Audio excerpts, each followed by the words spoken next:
Pinarangalan ni Senator Christopher Bongo, Chairman ng Senate Committee on Sports, si Filipino Chess Grandmaster Rogelio Joey Antonio Jr.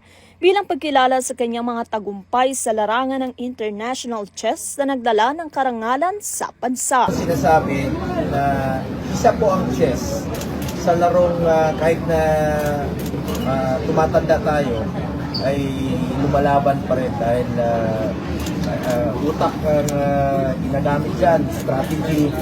At ang Pilipino po, magagaling. Dami po nating mga magagaling. Ngayon may mga potential tayo na mga chess player na alam kong marami pa ang may dadalang mga medalya sa ating bayan. Alam niyo po, yung karangalan na daladala ng ating mga players po, daladala nila hanggang sa pagtanda. Kaya maraming salamat po. Nagtamo si Antonio ng pangalawang pwesto sa rapid event ng Melbourne International Open Championship noong Abril. At kamakailan ay nakakuha rin ng 8 medalya, 4 na gold, 1 silver, at 3 bronze medal sa ginanap na ASEAN Plus Age Group Chess Championship sa Penang, Malaysia noong Hulyo. Bukod dito ay nakatakda rin kumatawan si Antonio sa World Senior Chess Championship na gaganapin naman sa Italy.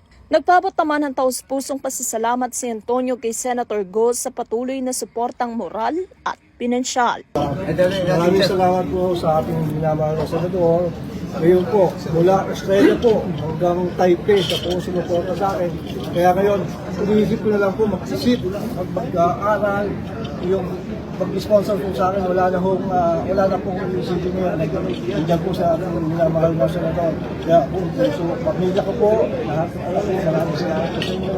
At mabuhay po kayo. Sana tuloy-tuloy po ako. Tulong nyo sa mga atleta, lalo sa basketball and chess. Maraming salamat po. Mabuhay po kayo.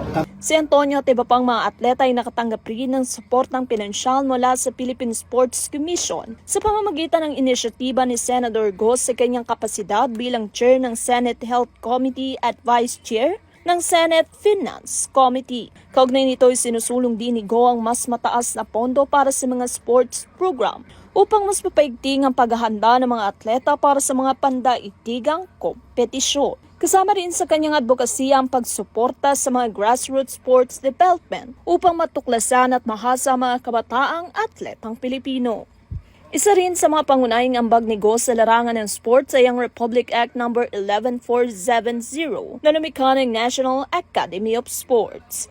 Bilang punong may akda naman at co-sponsor ng batas, isinusulong ito ang dual-track education system kung saan sabay na nauhubog ang kakayahang akademiko at atletiko ng kabataang atleta. Bukod dito, bilang Senate sponsor naman ng National Sports Budget, sigurin ay may malaking papel sa paglalaan ng pondo para sa mga pagsasanay ng atleta at rehabilitasyon ng mahalagang pasilidad sa palakasan tulad na lamang ng Rizal Memorial Coliseum sa Maynila at PhilSports Arena sa Pasig City. Naniniwala rin siya na mahalaga ang pagkakaroon ng kompletong training venues, modernong kagamitan, sapat na nutrisyon at mental health support upang umunlad ang mga atleta.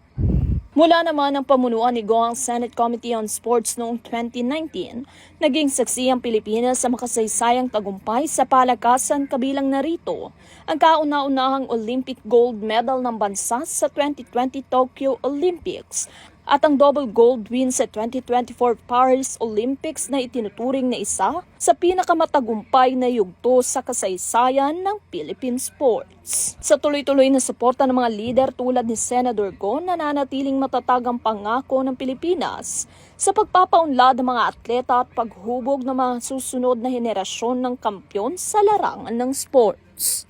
Para sa EuroTV News, Catherine Landicho sumasaludo sa bawat Pilipino.